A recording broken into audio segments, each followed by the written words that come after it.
ونصلي ونسلم على سيدنا ومولانا محمد رسوله النبي الأمين المكين الحنين الكريم الرؤوف الرحيم وعلى آله الطيبين الطاهرين وصحبه الكرام المتقين المنتجبين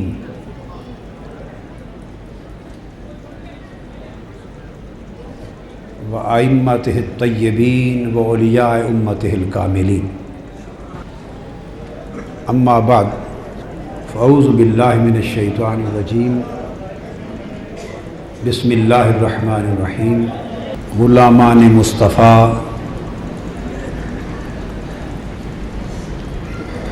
محبان علی مرتضیٰ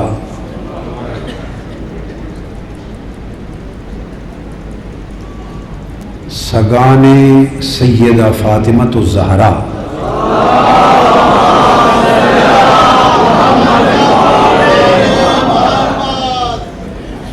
عزاداران امام حسین مرتضیٰ.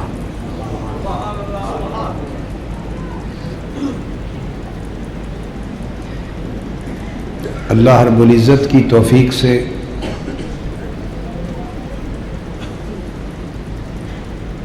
ہم ذکر حسین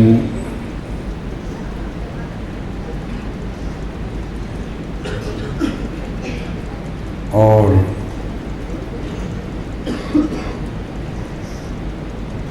ان کے ذکر شہادت میں گریہ و بکا کی اس مجلس عزا میں حاضر ہیں.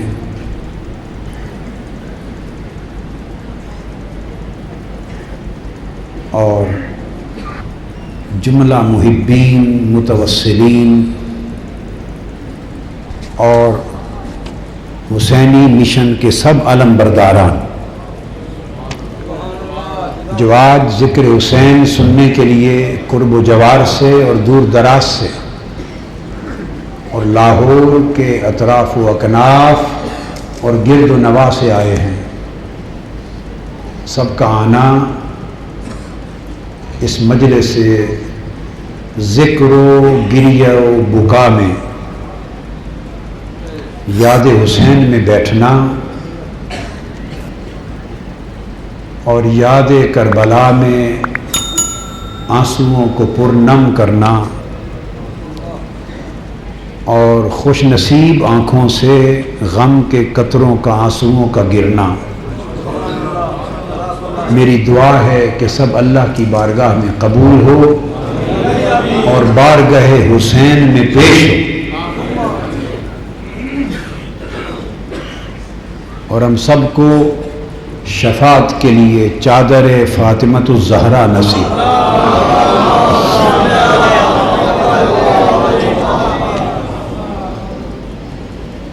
اللہ رب العزت نے ارشاد فرمایا، سورہ بقرہ میں ذکر ہے،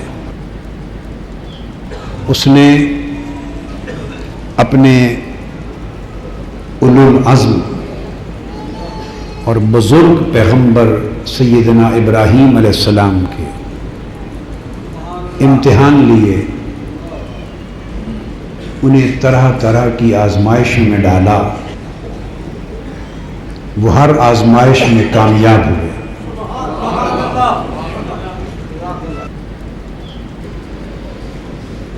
کچھ لوگ آزمائش سے بھاگ جاتے ہیں، وہ رخصت والے ہوتے ہیں. کچھ لوگ آزمائش کو سینے سے لگاتے ہیں، وہ عزیمت والے ہوتے ہیں. آزمائش ہر ایک کو نصیب نہیں ہوتی، اور آزمائش میں ڈالا بھی اسی کو جاتا ہے جس سے اس کو پیار ہوتا ہے.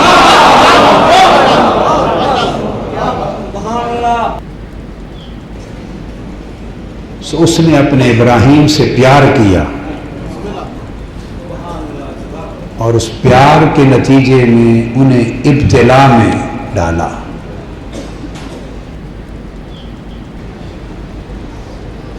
آزمائش کی ابتدا ابتلا ہے،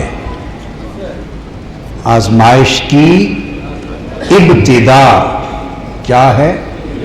ابتلا ہے، اور آزمائش کی انتہا کربلا ہے۔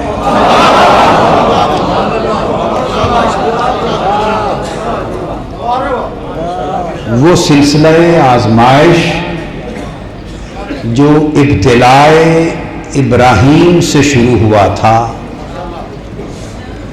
وہ کربلائے حسین پہ آ کے ختم ہوا۔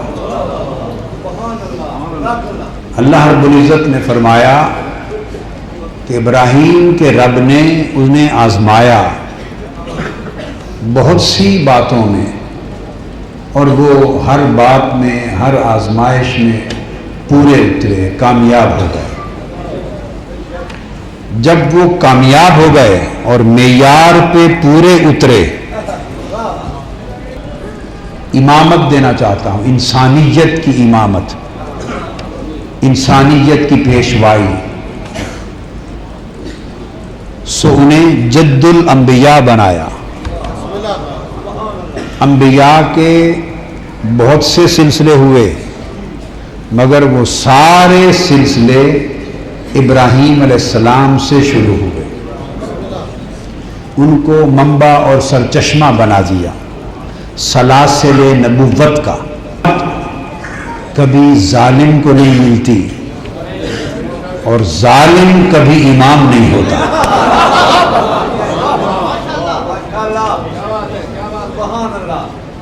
امامت حق کو ملتی ہے، اور جو امام ہوتا ہے وہ حق پر ہوتا ہے، اور وہی حق ہوتا ہے۔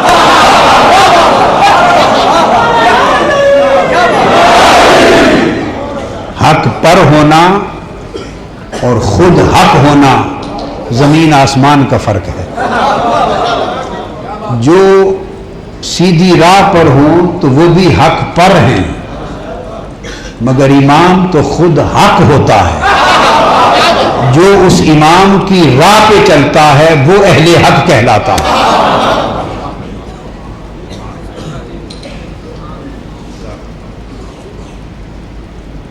اللہ تبارک و تعالی نے دو نعمتوں کا ذکر ابراہیم علیہ السلام سے کر دیا، ایک نعمت نبوت اور ایک نعمت امامت۔ آپ نے دعا کی، باری تعالی تو نے دو نعمتوں کا ذکر کیا ہے، ایک نبوت کا اور ایک امامت کا۔ امامت کی بات تو سمجھ میں آ گئی کہ میری ذریت میں ہوگی، باہر نہیں جا سکتی۔ اب نبوت کا بھی یہ کرم کر دے کہ وہ آخری نبی، سب نبی مگر وہ آخری نبی جس پر نبوت ختم ہوگی وہ بھی میری ذریت کو عطا کر دے، جس پر نبوت ختم ہونی ہے۔ وعدے دو تھے، وعدے کہ نبوت بھی آپ کی ذریت میں، امامت بھی آپ کی ذریت میں۔ تو عرض کیا باری تعالی وہ نبی بھی میری ذریت کو مجھے دے دے جس پر نبوت ختم ہوگی۔ جب دعا کی تو ایک پتھر پہ کھڑے تھے،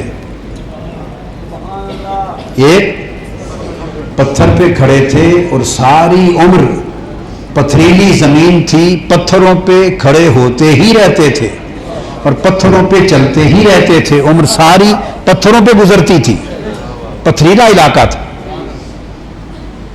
ساری زندگی پتھروں پہ چلتے کھڑے ہوتے گزری، مگر کسی پتھر پہ آپ کا نشان پاؤں کا نہ ملا۔ پھر اس روز بھی پتھر پہ کھڑے تھے، اور پتھر پہ کھڑے ہو کے دعا کی باری تعالی وہ آخری نبی جس پر نبوت ختم ہوگی میری گود میں دے دے۔ اب تو آخری نبی کا بابا ہوگا، آخری نبی کا، تو جس پر نبوت ختم ہوگی وہ بھی تیری ذریت میں ہوگا، وہ نبوت جس ہستی پہ ختم ہوگی اسے تیری ذریت میں کیا ہے تیری التجا پر، تیری استدعا پر، تیرے سوال پر، تیری دعا پر عطا کیا ہے۔ اور وہ جو تو نے میرا گھر بنایا ہے اس پر تو نے مجھ سے مانگا کچھ نہیں تھا، وہ تیری دعا تھی کہ میں نے وہ ہستی عطا کر دی جس پر نبوت ختم ہوگی، وہ تیری دعا تھی۔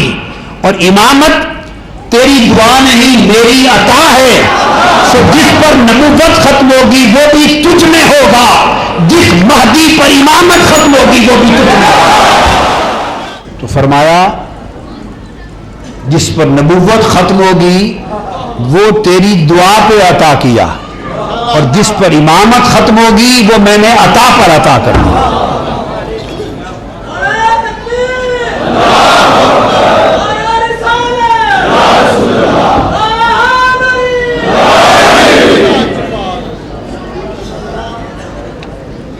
لہذا پھر جب یہ بیان آ چکا اللہ کا وعدہ کہ وہ رسول، وہ آخری نبی ابراہیم تمہیں عطا کر دیا، تو دعا مانگی تو پتھر پہ کھڑے تھے، وہ پتھر مقام ابراہیم کہلایا۔ 4000 سال گزر گئے، سب پتھروں پہ نشان اگر پڑے بھی تھے تو مٹ گئے، پڑے بھی تھے تو مٹ گئے، مگر 4000 سال میں اس پتھر کا، حضرت ابراہیم علیہ السلام کے قدموں کا نشان آج تک نہ مٹ سکا نہ مٹایا جا سکا۔ میں اور بات کر رہا ہوں، اور خدا کی شان کی حفاظت بھی وہ کر رہے ہیں جو مٹانے والے ہیں۔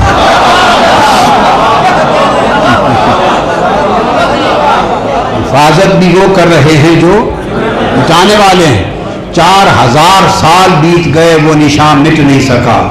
کیوں؟ اس لیے نہیں مٹا کہ یہ وہ پتھر ہے کہ جس پر کھڑے ہو کر ابراہیم نے مصطفیٰ مانگا تھا،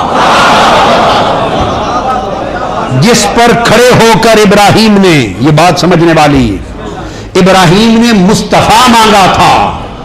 حضور خود اس وقت موجود نہ تھے، عالم دنیا میں، عالم شہادت میں، مادی دنیا میں جسمانی طور پہ تشریف لائے نہ تھے۔ ابراہیم نے ایک پتھر پہ کھڑے ہو کے فقط دعائے مصطفیٰ کی تھی، مصطفیٰ مانگا تھا۔ چونکہ لبوں پر مصطفیٰ کی دعا آئی تھی، اس لمحے جو پتھر ابراہیم کے قدموں کے نیچے تھا وہ پگھلا، 4000 سال گزر گئے، اس پتھر کا نشان مٹ نہ سکا، چونکہ اس لمحے وہ نشان پڑا تھا جب مصطفیٰ کو مانگا جا رہا ہے۔ تو دوستو، جب مصطفیٰ کی نسبت سے اس پتھر کا پاؤں کا نشان مٹ نہ سکا، ابراہیم نے مصطفیٰ کو چاہا تھا، ابراہیم نے مصطفیٰ کو چاہا تھا، اس چاہنے کی علامت مقام ابراہیم کے قدم کا نشان مٹ نہ سکا۔ اور ادھر جب خود مصطفیٰ آئے، ابراہیم نے مصطفیٰ کو چاہا تھا، مصطفیٰ نے حسین کو چاہا تھا، مصطفیٰ نے حسین کو چاہا، حسین کو زبان چسائی، حسین کو کندھوں پر بٹھایا، حسین کو سجدے میں پشت پہ بٹھایا۔ وہ دعا کے وقت پتھر پہ تھے تو پتھر پہ قدم کا نشان نہ مٹا، مصطفیٰ سجدہ کرتے تو حسین کندھوں پر ہوتا، مصطفیٰ بیٹھتے تو حسین گود میں ہوتا۔ ارے اس مصطفیٰ کے لخت جگر حسین کا ذکر کون مٹا سکتا ہے؟ نہ آج تک مٹا ہے۔ ایک بدبخت یزید تو درکنار، کروڑ بدبخت یزید ہو جائیں تو ذکر حسین نہ مٹا ہے نہ مٹایا جائے۔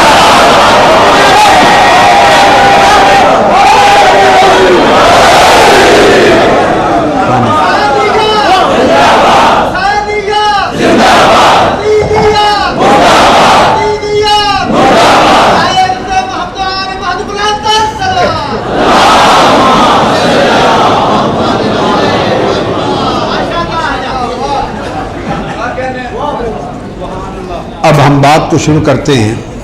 یہ میری ایک کتاب جس سے آج کا ذکر حسین شروع کر رہا ہوں، میری اپنی ایک کتاب میرے ہاتھ میں ہے اور اس کا نام ہے مرج البحرین. کیا نام ہے؟ مرج البحرین فی مناقب الحسنین. دو سمندر ملے ہیں،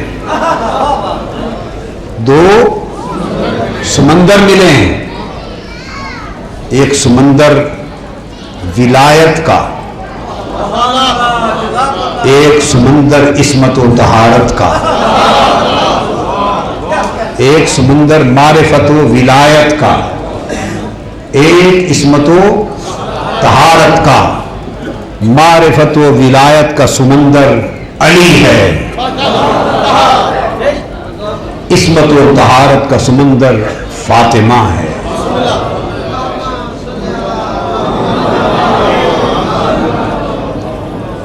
جو سیدہ فاطمۃ الزہرا کی طہارت میں شک کرے اس کا بھی ایمان سے کوئی تعلق نہیں،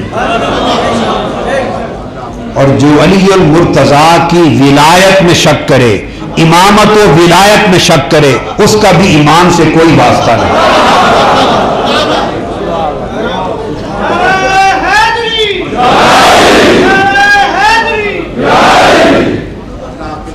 حجت الوداع کا فریضہ ادا کر کے تاجدار کائنات صلی اللہ علیہ وآلہ وسلم ہزارہا صحابہ کرام، اہل بیت اطہار اور غلاموں کے جرمٹ میں مدینہ واپس آ رہے ہیں.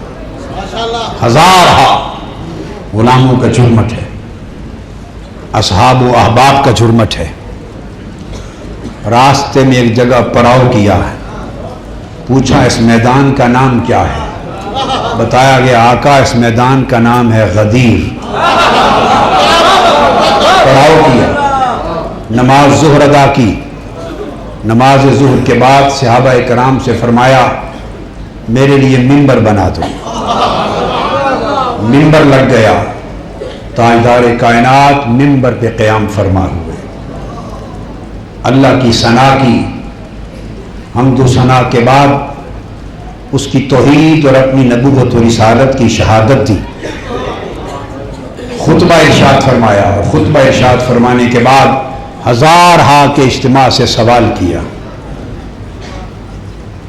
سوال یہ کیا، کیا میں تم سب کی جانوں سے زیادہ قریب نہیں ہوں؟ الست اولا بکم من انفسکم، کیا میں تم سب کی جانوں سے زیادہ قریب نہیں ہوں؟ کیا میں سب مومنوں کی جانوں سے زیادہ قریب نہیں ہوں؟ اور پوچھا فہل انتم تعلمون، کیا تم جانتے ہو؟ ہل انتم تشہدون، کیا تم شہادت دیتے ہو، گواہی دیتے ہو؟ 3 بار سوال کیا اور ہر کو کہتے رہے قالوا بلا یا رسول اللہ، حق ہے، آپ ہم سب جانوں سے قریب تر، سب مومنوں کی جانوں سے عزیز تر، ہم جانتے ہیں، ہم اقرار کرتے، ہم گواہی دیتے. جب 3 بار آپ نے اقرار لے لیا تو سیدنا علی المرتضیٰ کا بازو پکڑ لیا، ہاتھ بازو پکڑ کے ساتھ کھڑا کر دیا، ساتھ کھڑا کر دیا اور سیدنا علی المرتضیٰ کا ہاتھ اٹھایا. تاجدار کائنات نے، تاجدار نبوت نے، تاجدار رسالت نے، تاجدار ولایت کا ہاتھ پکڑا، اوپر کیا، اٹھا کر اعلان کیا لوگوں، میری ولایت کی گواہی دینے والوں، میری مولائیت کی شہادت دینے والوں، سنو، من کنت مولا ہو فہذا علی المولا ہو. میں تمہیں اعلان کرنا چاہتا ہوں کہ جس کا مولا میں ہوں اسی کا مولا علی ہے.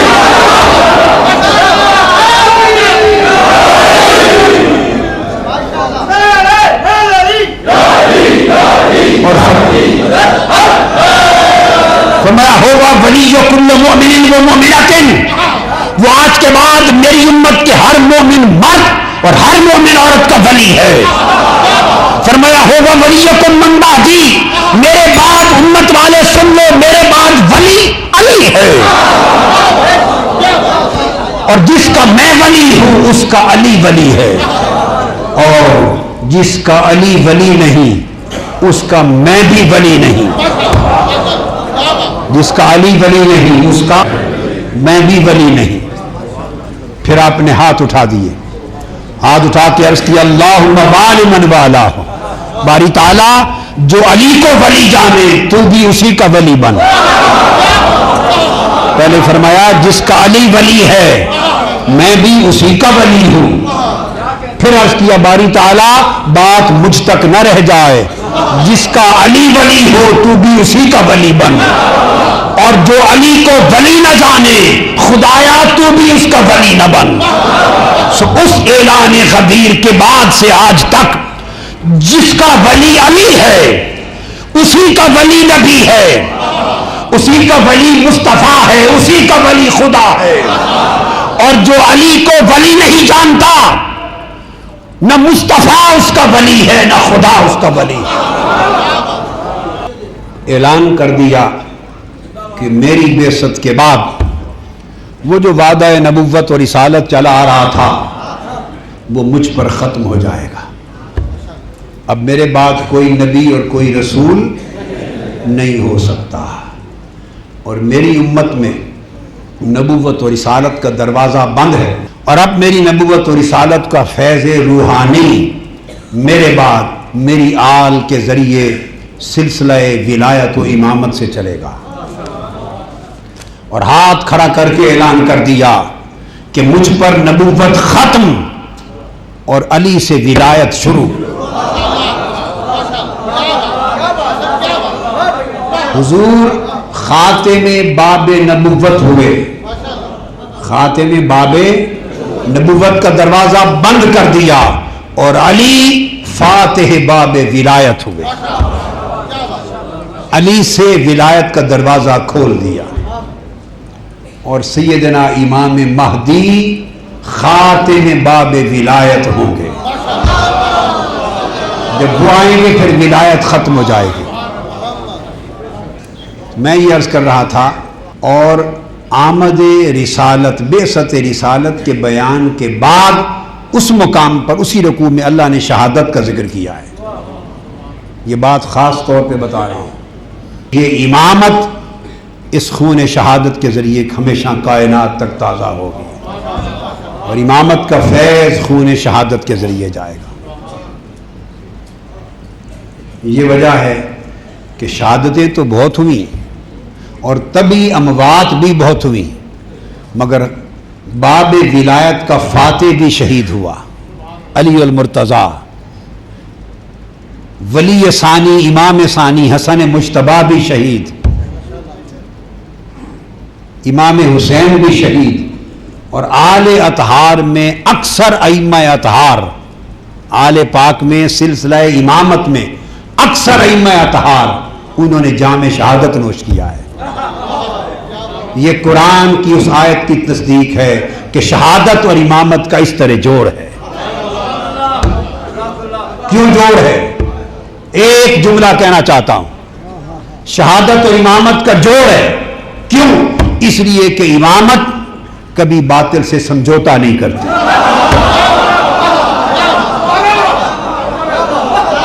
باطل سے سمجھوتا نہیں کرتی، اس لیے شہادت اس کا مقدر بنتی ہے. اب ذکر حسین کے حوالے سے آ جائیں. حدیث پاک میں ہے کہ جب سیدنا امام حسین کی، حسن مجتبیٰ اور امام حسین کی ولادت ہوئی، سیدنا علی المرتضیٰ رضی اللہ تعالیٰ عنہ روایت کرتے ہیں، امام احمد بن حنبل نے مسند میں روایت کیا ہے. آپ روایت کرتے ہیں کہ سیدنا مولا علی المرتضیٰ فرماتے ہیں کہ میں نے پہلا بیٹا پیدا ہوا تو نام حمزہ رکھ دیا، خاص بات ہے. پھر دوسرا شہزادہ پیدا ہوا تو نام جعفر رکھ دیا. حمزہ اپنے چچا کے نام پر، جعفر نو مولود ان کے چچا کے نام پر. اپنے بھائی کے نام پر نام رکھ دیا۔ تاجدار کائنات صلی اللہ علیہ وسلم تشریف لائے، فدعانی، مولا علی المرتضیٰ فرماتے ہیں حضور علیہ الصلوۃ والسلام نے مجھے بلایا، تو میں علی بات سنوں، حاضر ہوا، فرمایا انی امرت ان اغیر اسم ہذین، مجھے حکم آیا ہے، مجھے حکم آیا ہے کہ میں یہ دونوں نام بدل دوں۔ میں نے عرض کیا آقا آپ ہی مالک ہیں، آپ ہی کے بیٹے ہیں، بدل دیں۔ عرض کی اللہ و رسولہ اعلم، اللہ اور اللہ کا رسول ہی بہتر جانتا ہے۔ فسماہما حسنا و حسینا، سو حضور نے حمزہ اور جعفر دونوں نام بدل کر حسن اور حسین رکھ دیے۔ آپ کا نام حسن اور حسین رکھ دیا جانا، پھر مختلف کتب حدیث میں حضرت سلمان نے بھی روایت کیا، حضرت سالم نے روایت کیا، اکرمہ نے روایت کیا، حضرت جعفر بن محمد نے روایت کیا، بہت سارے صحابہ کرام نے، ائمہ اہل بیت نے اس کو روایت کیا ہے۔ اس پر مزید کہنے کی ضرورت نہیں، یہ معروف بات ہے کہ آقا علیہ السلام نے بدل کر نام رکھے حسن اور حسین۔ اور جو نکتہ بتانے والا تھا وہ یہ کہ فرمایا انی امرت ان اغیر اسمین، مجھے حکم آیا ہے کہ میں دونوں نام بدل دوں۔ اس کا مطلب یہ ہوا کہ ولادت کے ساتھ ہی حسن اور حسین کا معاملہ زمینی نہ رہا، یہ بات بتانا چاہتا ہوں۔ ولادت کے بعد سے ہی معاملہ زمینی نہ رہا، نام تک بھی زمینی رکھنے کی اجازت نہ ہوئی، نام بھی آسمان سے بھیجے گئے، نام آسمان سے بھیجے گئے۔ حسین کو دنیا کے پیمانوں پہ تولنے والوں، حسین کا نام بھی دنیا سے نہیں آیا، آسمانوں سے بھیجا گیا۔ اور حدیث پاک میں ہے، امام نووی نے تہذیب الاسماء میں، ابن اسیر نے اسد الغابہ میں، ابن حجر مکی نے السوائق المحرقہ میں، یہ اہل سنت کی کتب حدیث اور ان کے محدثین ہیں معتبر، ان روایتوں سے بات کر رہا ہوں۔ اگر اہل تشیع نے بات کی تو پھر کوئی عجیب بات نہیں ہے، اگر آپ کی کتاب میں ہوا تو عجیب بات نہیں ہے۔ اس لیے کہ جن کو تھوڑا مغالطہ ہے انہیں سمجھانا چاہتا ہوں، اور آپ کی کتاب کا حوالہ ان کے کام کا نہیں ہے، اس لیے اہل سنت کو بتانا چاہتا ہوں کہ یہ ہماری اہل سنت کی کتب حدیث میں ہے۔ کیا فرمایا کہ حسن اور حسین کے نام جب رکھے گئے، کہاں سے آئے؟ حدیث پاک، ان اللہ حجب اسم الحسن والحسین حتی سما بہم النبی ابنیہ حسن والحسین، فرمایا حسن اور حسین کے نام۔ اور دوسری حدیث میں ہے، فرمایا عمران بن سلیمان روایت کرتے ہیں، الحسن والحسین اسمان من اسماء اہل الجنہ لم یکونا فی الجاہلیہ، فرماتے ہیں کہ حسن اور حسین کے نام عرب کی پوری تاریخ میں، عرب کی پوری تاریخ میں، پورے دور جاہلیت میں 500-600 سال کا پورا عرصہ جو دور جاہلیت کہلاتا ہے، عرب کی پوری تاریخ میں کسی گھرانے کے بچے کا نام حسن اور حسین نہیں رکھا گیا۔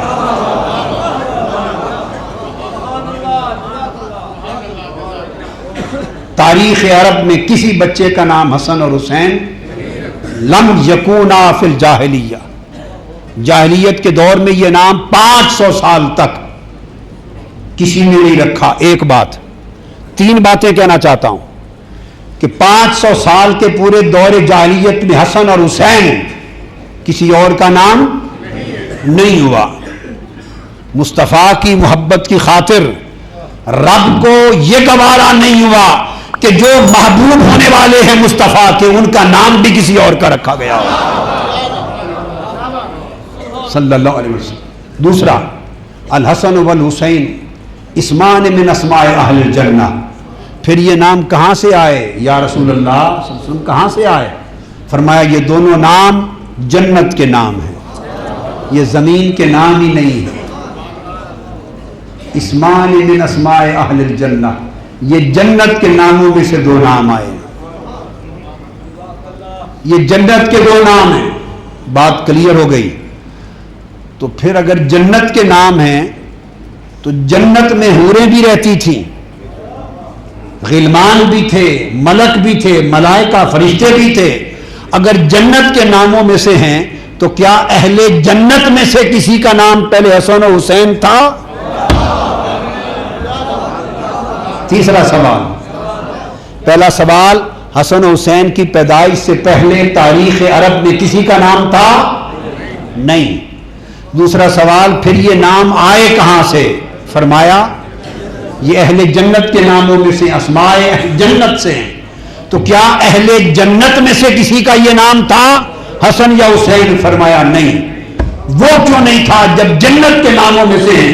اس کا جواب دیا، فرمایا ان اللہ حجب اسم الحسن والحسین، نام دونوں جنت کے ہیں مگر ان شہزادوں کی ولادت سے پہلے اللہ نے جنت میں بھی ان دو ناموں کو اپنے پردوں میں چھپا رکھا تھا۔ جنت میں حسن اور حسین کے نام پردوں میں چھپا رکھے تھے، اور جب ان کی ولادت کا وقت آیا تو تاجدار کائنات کو وہ نام بھیجے، اپنے جنت کے پردوں میں سے دونوں نام نکالے اور مصطفیٰ کو وحی کیے، مصطفیٰ کو بھیجے، اور زبان مصطفیٰ سے اللہ نے اپنی جنت کے پردوں سے نکالے ہوئے دو نام حسن اور حسین شہزادوں کو عطا کر دیے۔ یہاں ایک خاص بات کہنا چاہتا ہوں، خاص بات۔ حضور کا اسم پاک کیا ہے؟ بولیے، محمد صلی اللہ علیہ وسلم۔ جب کائنات میں کچھ بھی نہ تھا، جب کائنات میں کچھ بھی نہ تھا تو فرمایا کنت کنزا مخفیا فاحببت ان اعرف، میں چھپا ہوا خزانہ تھا، مجھے محبت ہوئی کہ میں جانا جاؤں، مجھے چاہت ہوئی کہ میں جانا جاؤں۔ تو جانا جانے کی چاہت ہوئی۔ وہ خزانہ کس شے کا تھا؟ وہ مخفی حسن کا خزانہ تھا۔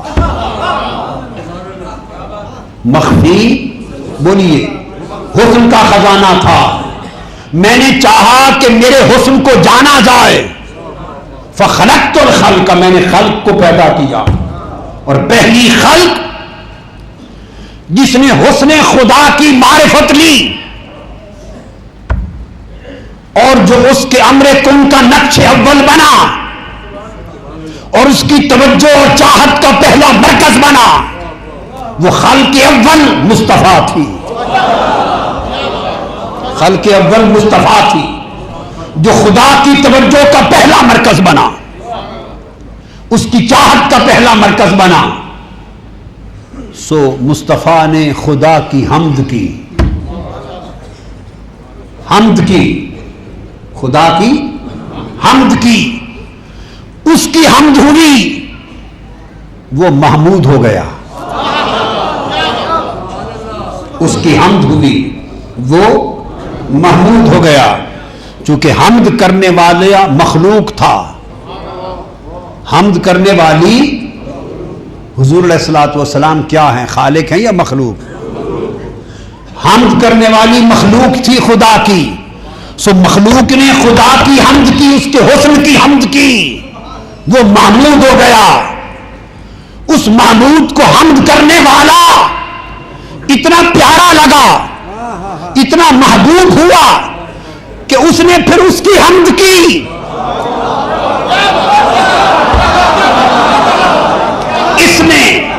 اس نے اس کی حمد کی، مخلوق نے خالق کی حمد کی، تو وہ محمود ہوا۔ پھر یہ حامد اسے پسند آیا، پھر خالق نے اس مخلوق کی حمد کی، جب مخلوق نے خالق کی حمد کی تو محمود ہوا، جب خالق نے خود اپنی زبان سے مخلوق کی حمد کی تو وہ محمد ہوا۔ فرمایا محبوب پردہ حمد کا ہے،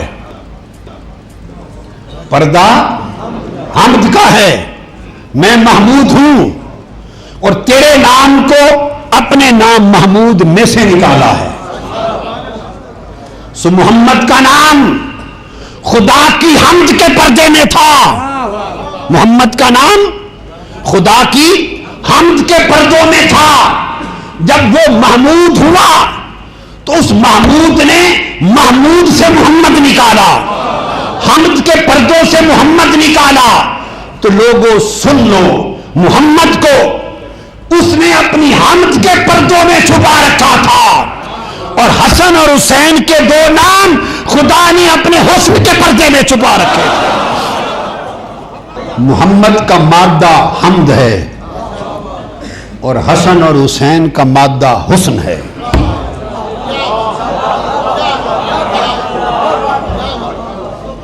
محمد حمد سے ہے اور حسن اور حسین دونوں حسن سے ہیں۔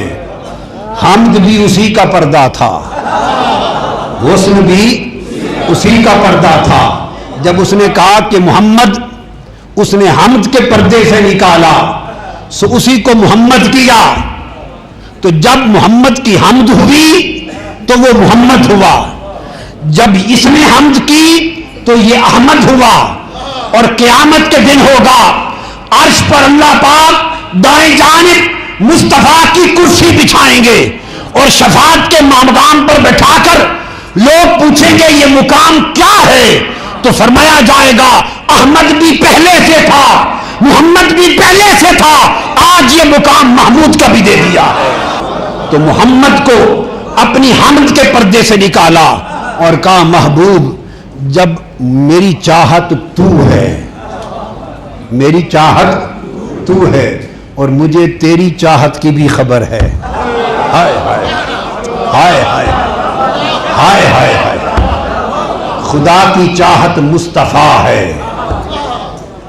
سو اس نے اپنی چاہت کو حمد کے پردوں سے نکالا اور مصطفیٰ کی چاہت، مجھے مصطفیٰ کی چاہت کی قسم، مصطفیٰ کی عظمت کی قسم، مصطفیٰ کی نبوت و رسالت کی قسم، خدا کی چاہت مصطفیٰ، مصطفیٰ کی چاہت حسین،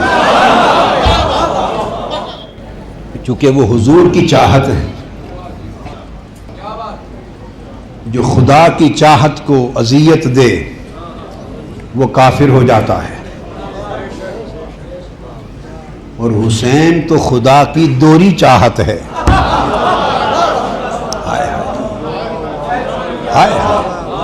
دوہری چاہت ہے، مصطفیٰ خدا کی چاہت اور حسین مصطفیٰ کی چاہت۔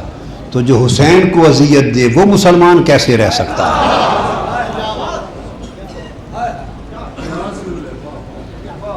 وہ مسلمان کیسے رہ سکتا ہے؟ اس لیے مصطفیٰ کو، نام مصطفیٰ کو اس نے حمد کے پردوں سے نکالا اور نام حسن و حسین کو اس نے حسن کے پردوں سے نکالا۔ یہ وجہ ہے کہ حسن و حسین صرف حسن کے پردوں سے نہیں آئے، بلکہ حدیث پاک سے پتہ چلتا ہے کہ قیامت کے بعد جب جنت سجے گی، خدا کی عزت کی قسم جنت کا حسن بھی حسن و حسین ہوگا۔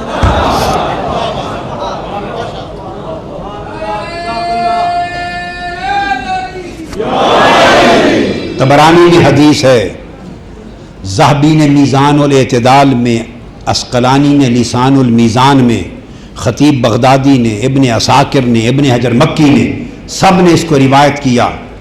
عقبہ بن عامر روایت کرتے ہیں کہ آقا علیہ الصلوۃ والسلام نے فرمایا کہ حسن اور حسین جنت کے دو ستون ہیں۔ تو فرمایا کہ جب جنت سج جائے گی، اہل جنت جنت میں چلے جائیں گے، اس وقت جنت عرض کرے گی باری تعالیٰ تو نے جنت عرض کرے گی باری تعالیٰ اب میں سج گئی، مگر تو نے مجھ سے وعدہ کیا تھا کہ اے جنت میں تجھے 2 ستونوں کے ساتھ حسین کر دوں گا، 2 ستونوں کے ذریعے تیرے حسن و جمال کو خوب آراستہ کر دوں گا، تجھے پیراستہ کر دوں گا، مزین کر دوں گا۔ فرمانے کہ سارے اہل جنت آ گئے، اب مجھے وہ 2 ستون تو عطا کر، مجھے نہیں معلوم کون سے ستون ہیں جس سے میرا حسن دوبالا ہو جائے۔ تو اللہ پاک ارشاد فرمائیں گے میں نے اپنا وعدہ پورا کر دیا، جنت یہ 2 ستون جن کے ذریعے تیرے حسن کو دوبالا کرنا تھا، ایک ستون حسن ہے، ایک حسین ہے۔ اور ایک حدیث میں آتا ہے، امام طبرانی نے روایت کیا کہ ایک روز جنت اور دوزخ کا مقابلہ ہوا، آپس میں مناظرہ ہوا۔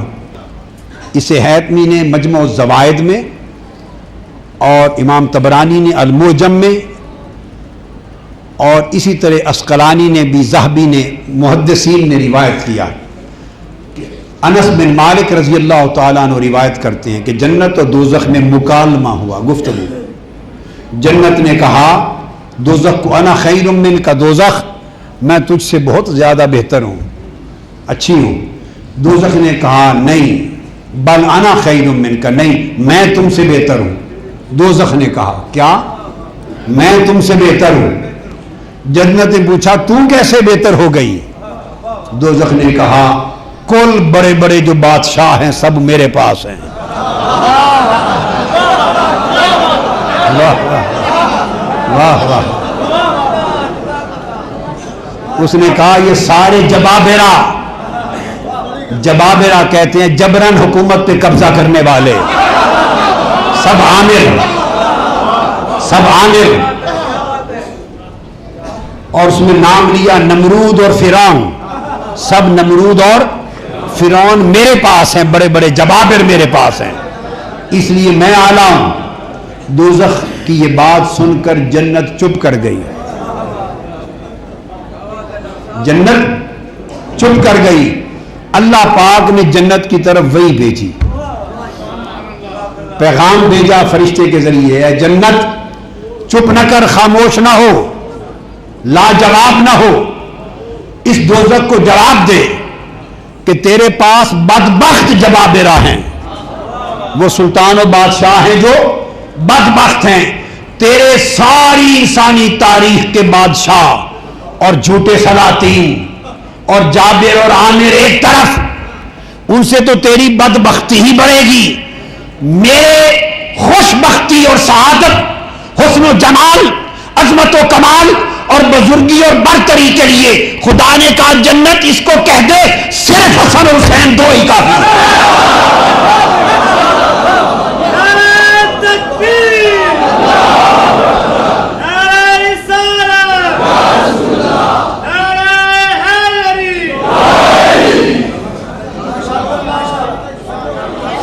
جنت حسن و حسین کے نام پہ فخر کرتی ہے، حسن اور حسین کے نام پہ فخر کرتی ہے جنت۔ حاضرین محترم، چونکہ آقا علیہ السلام نے حسنین کریمین کو اپنا محبوب بنایا ہے، لہذا ان کو وہ شرف عطا کیا۔ ہم اپنے مقصود کی طرف اب بڑھ رہے ہیں۔ ابو ہریرہ رضی اللہ تعالیٰ عنہ روایت کرتے ہیں، طبرانی میں فرماتے ہیں کہ میں گواہی دیتا ہوں خدا کی قسم جس کے قبضہ قدرت میں میری جان ہے، ہم ایک سفر پہ روانہ ہوئے، فرماتے ہیں کہ ابھی چلے ہی تھے، تھوڑا دور پہنچے تھے کہ سیدہ کائنات حضرت بطول الزہراء صلوات اللہ علیہا کی طرف سے 2 شہزادوں کے رونے کی آواز آئی۔ آقا علیہ السلام آواز سن کے پریشان ہو گئے، کہتے ہیں اشہد لخرجنا مع رسول اللہ صلی اللہ علیہ وسلم حتی اذا کننا ببعض الطریق سامع رسول اللہ صلی اللہ علیہ وسلم صوت الحسن والحسین، آواز آئی حسن اور حسین دونوں شہزادوں کے رونے کی۔ آقا علیہ السلام پریشان ہو گئے، وہما یبکیان، دونوں رو رہے تھے، ہما یبکیان، دونوں رو رہے ہیں۔ آقا نے ہماری جگہ چھوڑ دی اور تیزی کے ساتھ لپک کر گئے اور حضرت خاتون جنت سیدہ کائنات سے پوچھا، بیٹی فاطمہ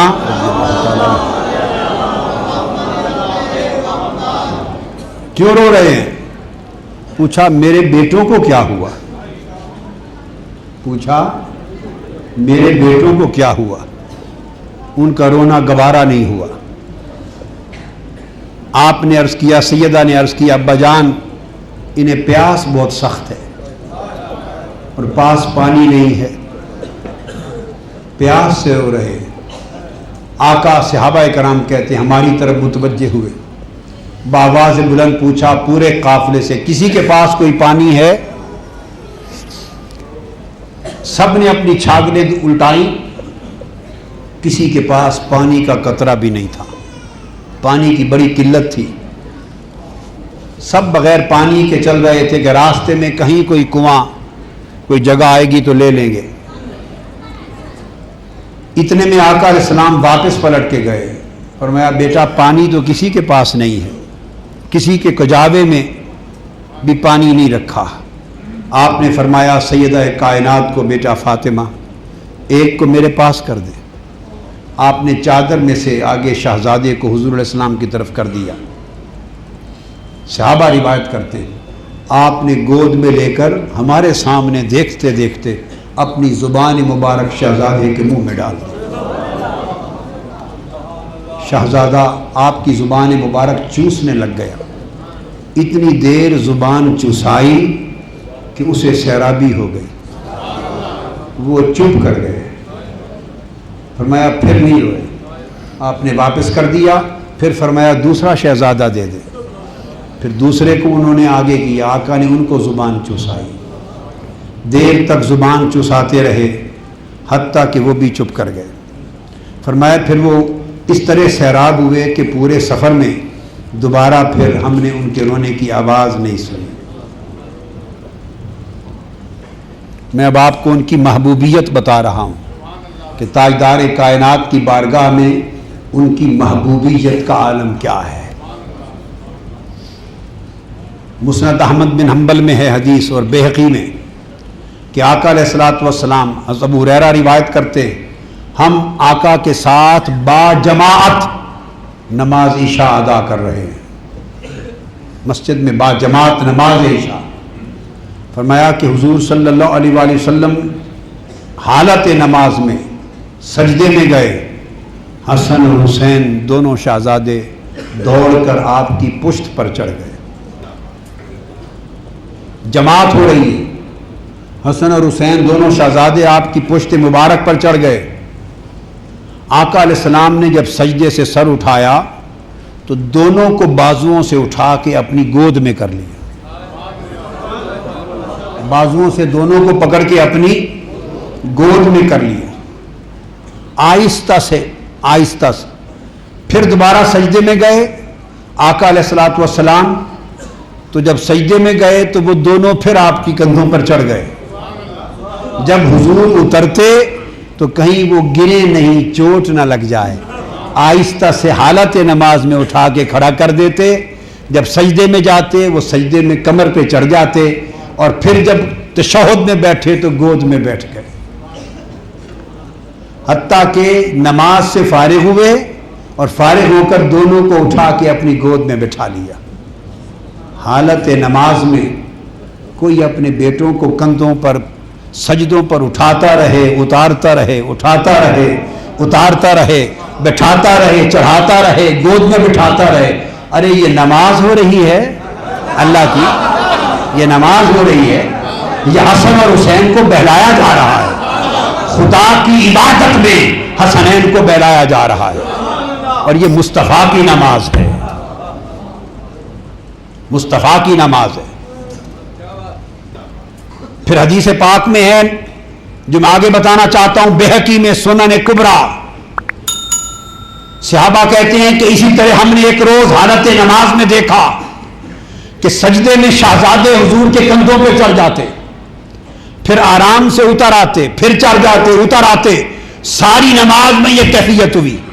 کچھ لوگ جو دوسرے تھے ان میں سے کسی نے، جو نئے آئے تھے اس دن نماز پڑھنے، ان کو خبر نہ تھی کہ حسنین تو روزانہ نانا کے بابا کے کندھوں پہ چڑھتے ہیں، انہوں نے اشارے سے شہزادوں کو روکنا چاہا۔ آقا علیہ السلام نماز سے فارغ ہوئے تو فرمایا خبردار، میری نماز میں، میرے سجدوں میں حسن حسین میرے کندھوں پر پشت پر چڑھے یا میری گود میں، انہیں کوئی منع نہ کرے، دعوہما بأبی و امی، انہیں چھوڑے رکھا کرو، حسن اور حسین پر میرا باپ بھی قربان ہو، میری ماں بھی قربان ہو۔ کوئی ایسا نہیں جو اپنے ماں باپ مصطفیٰ پہ قربان کر کے بات نہ کرتا ہو۔ یہ ایک طرف ہے، اور ایک سمت یہ ہے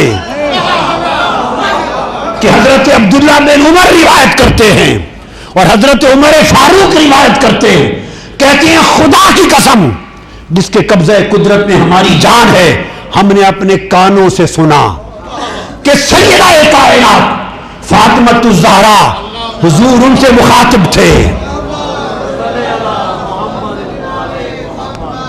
حضور ان سے مخاطب تھے، حضرت بطول زہرا سے مخاطب تھے، وہ نبی جسے ہر کوئی بے ابی و امی کہہ کے پکارتا ہے، حضور میرے ماں باپ آپ پر قربان، کہتے ہیں خدا کی قسم ہم نے سنا۔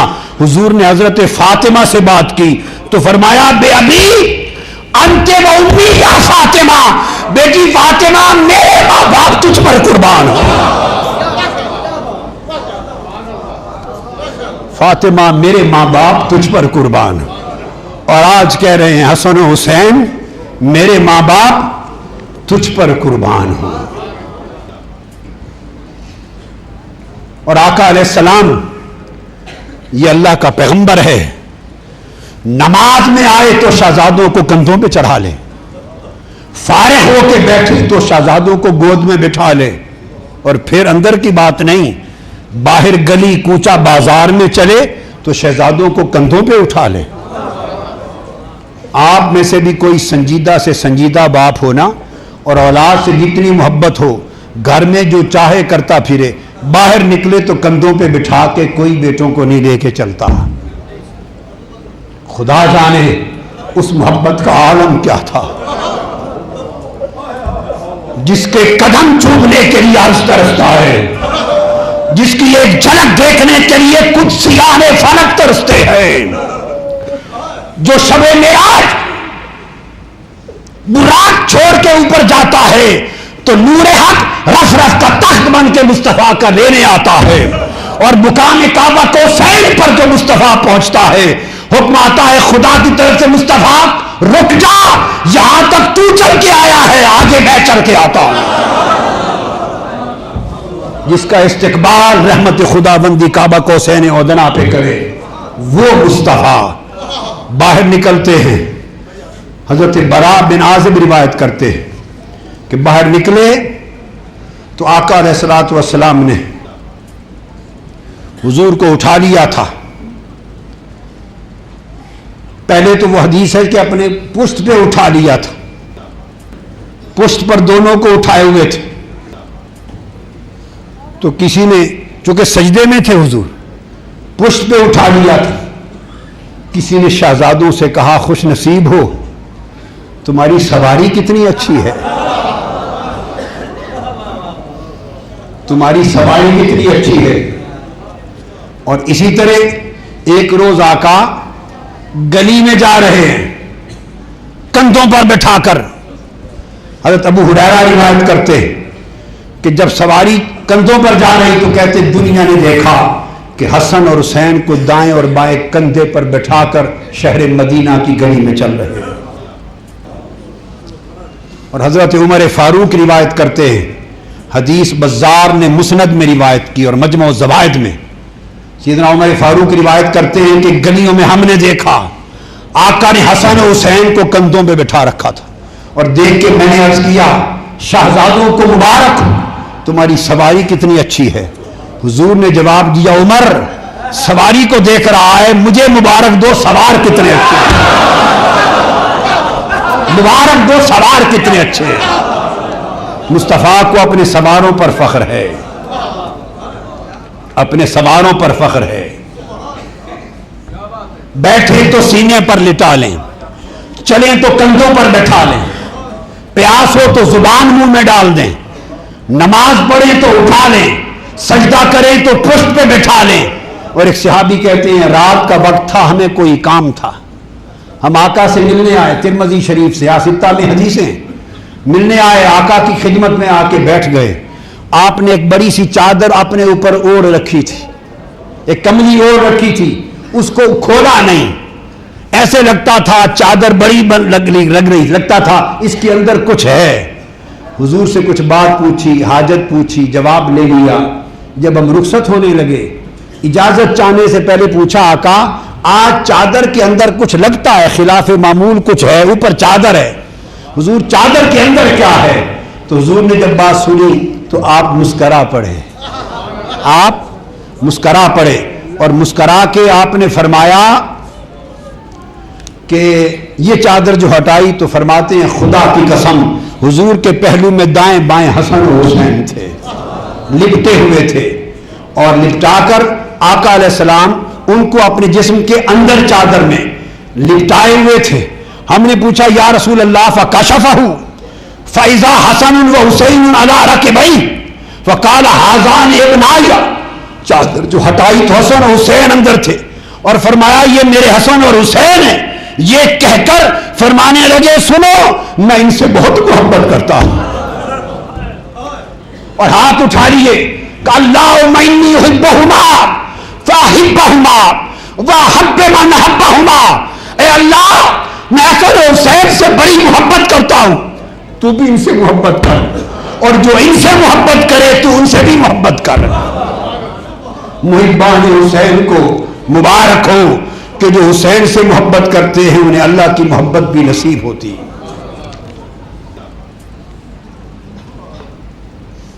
محبت کا یہ مقام ہے۔ اور پھر انتہا ہو گئی۔ خطیب بغدادی روایت کرتے ہیں، خطیب بغدادی تاریخ بغداد میں روایت کرتے ہیں کہ جبرائیل امین حاضر ہوئے آقا علیہ السلام کی بارگاہ میں۔ حضور علیہ السلام کی گود میں دو شہزادے بیٹھے تھے، دائیں طرف امام حسین بیٹھے، اور بائیں طرف گود میں حضور کے صاحبزادے حضرت ابراہیم بیٹھے، حسین اور ابراہیم۔ جبرائیل امین حاضر ہوئے، عرض کیا یا رسول اللہ صلی اللہ علیہ وسلم اللہ رب العزت نے آپ کی طرف سلام بھیجا، ان اللہ یقرئ علیک السلام، اللہ نے آپ پر سلام بھیجا۔ آقا علیہ السلام نے جواب دی، اور اللہ پاک نے پیغام بھیجا ہے میرے حبیب یہ دونوں بیٹے دونوں شہزادے آپ کے پاس اکٹھے نہیں رہ سکتے، اللہ نے پیغام بھیجا ہے ایک آپ رکھ لیں ایک مجھے دے دیں۔ یہ پیغام لائے جبرائیل امین، ایک آپ رکھ لیں ایک مجھے دے دیں،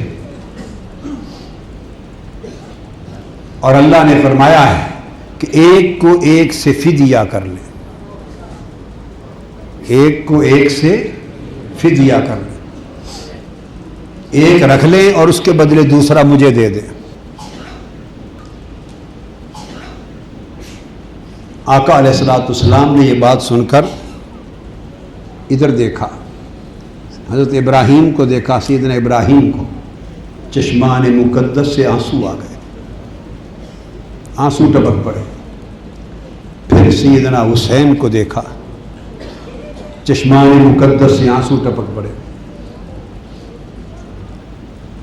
اس کے بعد ٹھنڈی آہ بھر کے فرمانے لگے جبرائیل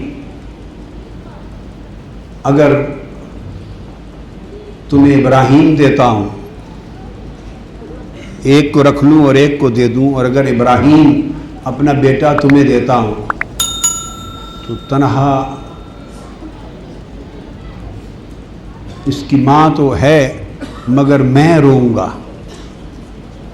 اگر ابراہیم دیتا ہوں تو صرف میں روؤں گا، اور اگر حسین دیتا ہوں تو میں تو روؤں گا ہی مگر میری فاطمہ بھی روئے گی. جبرائیل مجھے اپنا رونا تو گوارا ہے مگر فاطمہ کا رونا دیکھا نہیں جا سکتا، سو میں حسین کو رکھتا ہوں اور حسین کے بدلے ابراہیم مولا کے سپرد کرتا ہوں. حضرت ابراہیم اس گفتگو اور واقعہ کے 3 دن بعد وصال فرما گئے. حسین کو رکھ لیا. ام سلمہ ام المؤمنین ام سلمہ رضی اللہ تعالیٰ عنہ روایت کرتی کہ آقا علیہ السلام کی خدمت میں آئی. حسین حضور کی گود میں کھیل رہے تھے اور آپ کے چشمان مقدس سے آنسو جاری تھے. میں نے پوچھا یا رسول اللہ صلی اللہ علیہ وسلم کیا ماجرا ہے، آج آپ رو رہے ہیں؟ آپ نے فرمایا یا ام سلمہ ابھی جبرائیل میرے پاس آیا تھا اور اس نے آ کے مجھے خبر دی ان ابنی الحسین سیقتل بعدی بارض یقال لها کربلا وفی روایت ان امتی یقتل بعدی ابن ھذا الحسین، کہ آپ کی امت کے لوگ آپ کے بعد آپ کے بیٹے حسین کو شہید کر دیں.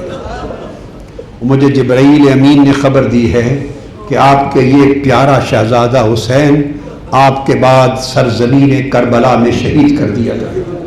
فَأَتَانِي تُرْبَةٌ مِّن تُرْبَتِهِ حَمْرَاء، پھر جبرائیل نے اس میدان کی مٹی سے سرخ مٹی مجھے لا کے دی ہے. یہ مٹی ہاتھ میں لیے بیٹھے تھے، یہ میرے حسین کے مقتل کی مٹی ہے، یہ حسین کے کربلا کی مٹی. ام سلمہ فرماتی ہیں آقا علیہ السلام نے وہ مٹی مجھے دے دی اور فرمایا کہ ام سلمہ اس کو سنبھال کے رکھنا. اذا تحولت هذه التربة دما فاعلمی ان ابنی قد قتل، جب یہ مٹی خون میں بدل جائے تو سمجھ لینا میرا بیٹا حسین آج شہید ہو گیا.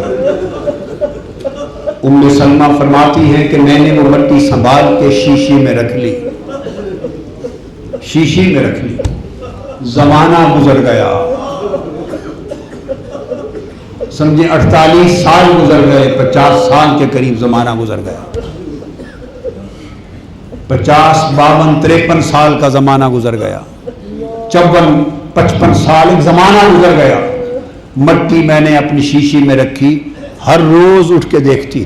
فرماتی ایک زمانہ گزرا، حسین قافلہ اہل بیت لے کر عراق کو گئے تھے اور میں سرزمین مدینہ میں اپنے گھر دوپہر کا وقت تھا.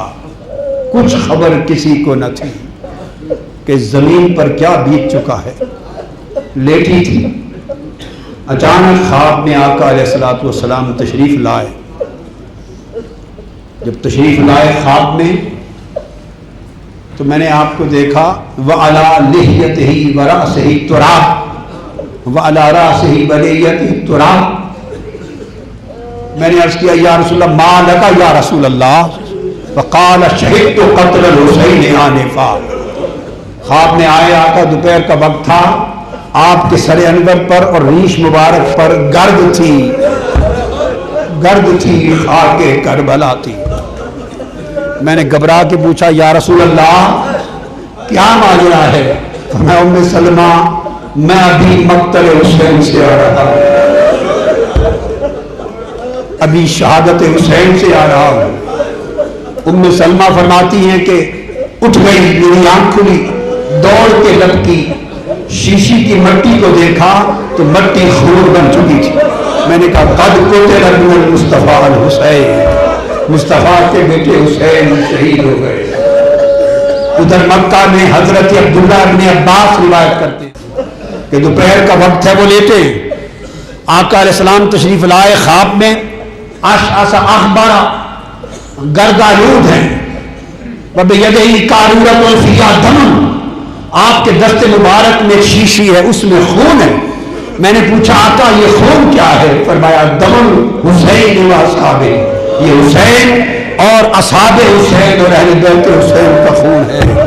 آج سارا دن کربلا میں حسین اور اہل بیت کا خون شیشی میں جمع کرتا رہا، اٹھے تو خبر ہوئی کہ حسین شہید کر دیے گئے۔ آؤ تھوڑی سی بات یہاں رک کر مالک بن دینار سے پوچھ لیں۔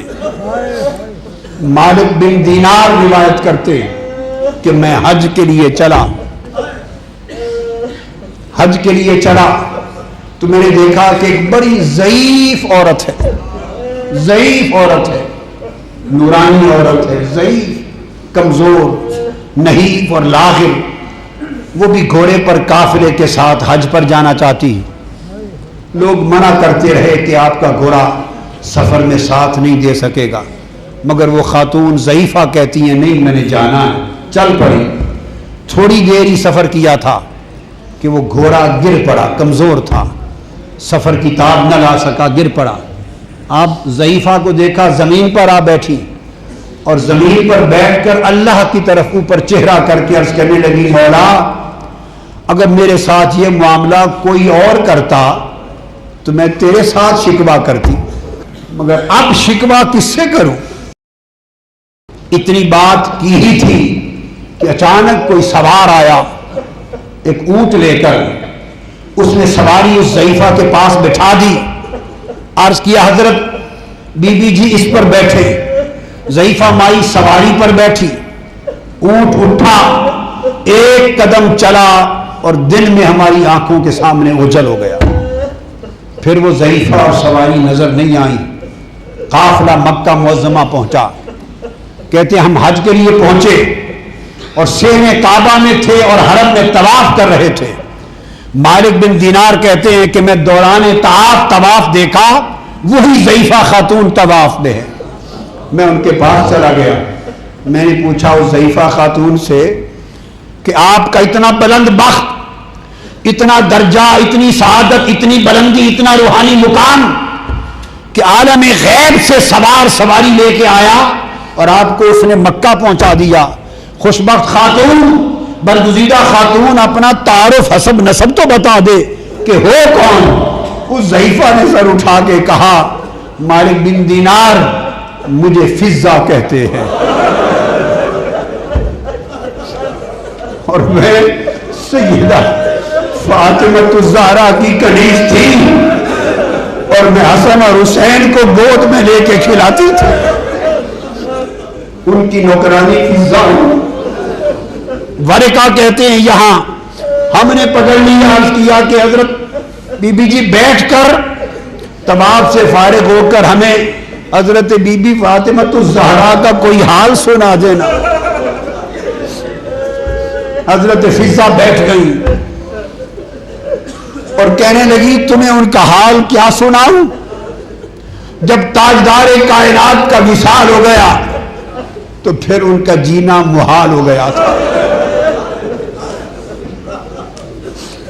وہ سارا دن سیدہ کائنات بطول زہرا سارا دن اپنے والد آقا دو جہاں کے ہجر میں، فراق میں، عشق میں روتی تھی، زاروں قطار روتی تھی، ساری رات روتی تھی۔ ان کے آنسو موسلادھار بارش کی طرح تھے، تھمتے نہ تھے۔ رو رو کر نڈال ہو گئی اور پھر وہ جاں بر نہ ہو سکی۔ 8واں دن تھا حضور کے وصال کو کہ غم و اندوہ سے نڈال ہو کر باہر نکل آئی تھی۔ جب باہر نکلی تو پورے شہر مدینہ میں کوہرام بپا ہو گیا۔ شہر مدینہ کی سب خواتین باہر آ گئی، عورتوں نے چراغ بجھا دیے کہ کوئی حضرت بطول زہرا کی طرف دیکھ نہ لے۔ اندھیرے کے سما میں آپ چلتی چلتی سترے کے پاس پہنچی جہاں حضرت بلال اذان دیتے تھے۔ آپ کی چیخیں نکل گئی اور حضور کے حجرہ انور میں جب قبر مبارک دیکھی بے ہوش ہو کر گر گئی. حضرت علی المرتضیٰ انہیں لے آئے. ان کا رونا دیکھ کر حسن اور حسین چھوٹے چھوٹے شہزادے تھے, ان سے ماں کا رونا دیکھا نہیں جاتا تھا, پھر وہ بھی رونے لگ جاتے تھے. حضرت علی المرتضیٰ نے ان کو ایک بیت الحزن بنا دیا تھا, ایک الگ کمرہ بنا دیا تھا. فرمایا تھا فاطمہ بیٹے حسن حسین دیکھ کے روتے ہیں, اس میں تنہا رو لیا کر. اور جب وہ رو رو کے برا حال ہو جاتا اور حسن حسین رو رو کے اس حال کو ہوتے تو وہ کنیز سے کہتے, کنیز سے خادمہ سے کہتی کہ اس کو حضور کے نانا کے روضے پر لے جاؤ, انہیں وہاں چھوڑاؤ تاکہ میری حالت دیکھ کر یہ نڈال نہ ہو جائے. اس غم میں, اس ہجر میں, اس فراق میں بس چند مہینے مشکل سے حیات رہی, 3 ماہ اس سے کم, یم آخری حد 6 ماہ, مختلف روایات ہیں. اس غم میں نجات ہو کر ان کا وقت وصال آ گیا.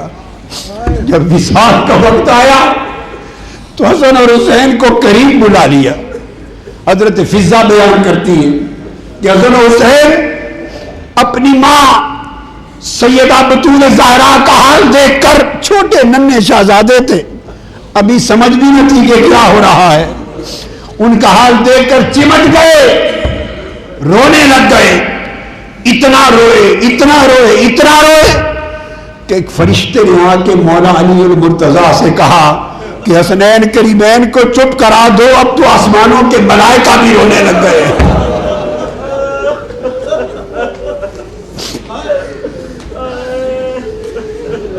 حضرت فضہ کہتی اس حال میں وہ رخصت ہو گئی. حسنین کریمین صلوات اللہ علیہما اپنی منزلوں کو طے کرتے رہے,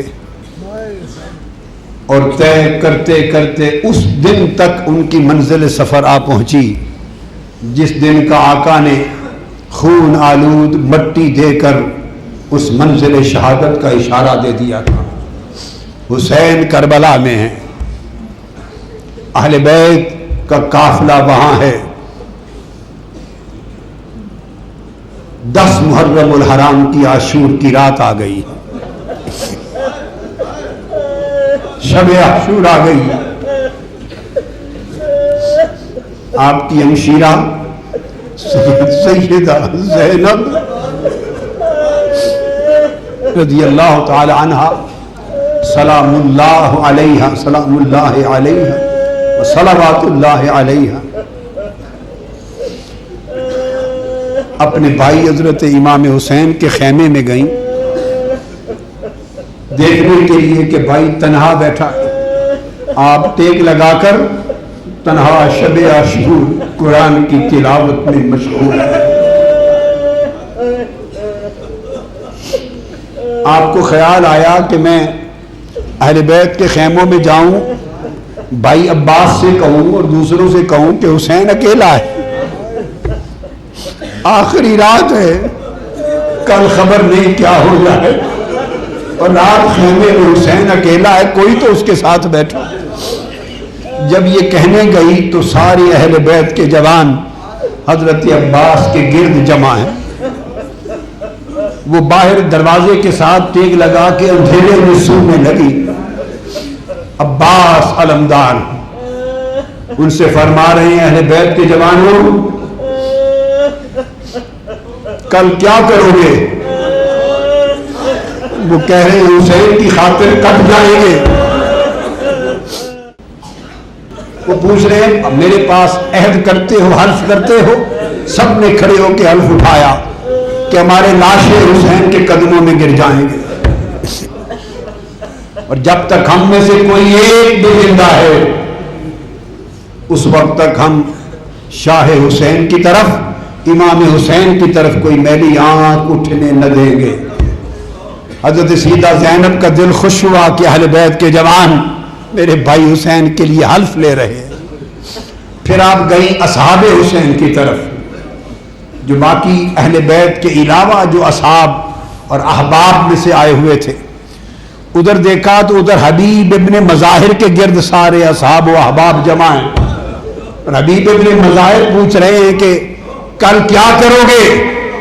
ایک ہی سوال ہے. سب کہہ رہے ہیں کہ ہمارے لاشیں حسین کے قدموں پہ گر جائیں گے. جب تک ہم میں سے کوئی ایک زندہ ہے اس وقت تک ہم حسین کو میدان کی طرف نہیں جانے دیں گے.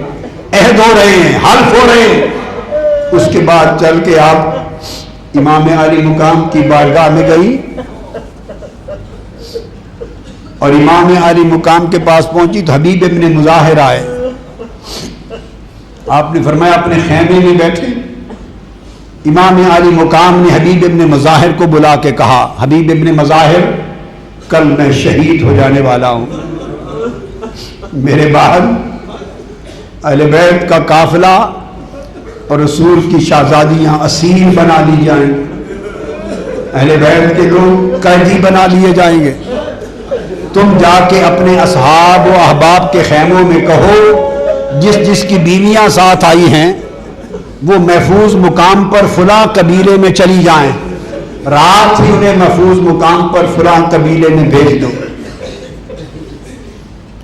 اور پھر آپ نے سب کو جمع کر کے کہا کہ یہ یزیدی لوگ میرے خون کے پیاسے، تمہیں اپنی بیعت سے آزاد کرتا ہوں. جہاں جہاں حفاظت کی جگہ ملتی ہے اجازت ہے. اپنے نانا کے حضور قیامت کے دن تمہاری وفاداری کی گواہی دوں گا مگر تمہیں آزاد کرتا ہوں، جا سکتے ہو. سب نے کہا حسین ہم ایسے بے وفا تو نہیں ہیں، بے وفا تو نہیں کہ آپ کو چھوڑ کے جانیں بچا کے چلے جائیں. پھر آپ نے فرمایا ٹھیک ہے تم نہیں جاتے تو اپنی بیویوں کو محفوظ مقام پہ بھیج دو، مستورات کو. حبیب ابن مظاہر نے جا کر سیدہ زینب فرماتی جا کر اپنی بیویوں کے خیمے میں اعلان کیا کہ امام علی مقام کا حکم ہے کہ کل وہ شہید ہونے والے ہیں. رسول کی شہزادیاں اسیران کربلا ہوں گی، تم آزاد محفوظ جگہ پہ چلی جاؤ. تو ان اصحاب و احباب کی بیویوں نے بآواز بلند کہا ہماری غیرت کب گوارا کرتی ہے کہ رسول کی بیٹیاں قیدی بنے اور ہم اپنے گھروں میں محفوظ ہو جائیں. تم حضور کے شہزادوں پہ قدموں پہ لاشیں گرانا، ہم شہزادیوں کے قدموں پہ لاشیں گرائیں گے. عاشور کا دل چڑھ گیا. یکے بعد دیگرے احباب و اصحاب شہید ہوتے رہے. پھر اہل بیت محمد صلی اللہ علیہ وسلم کے جوان اور گلشن رسول کے خوبصورت پھول مسلے جانے لگے. یکے بعد دیگرے سب شہید ہونے لگے.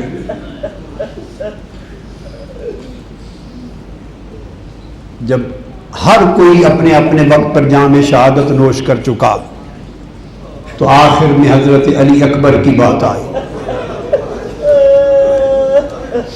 اجازت مانگی، امام علی مقام نے ان کے سر پہ امامہ بندھوا دیا.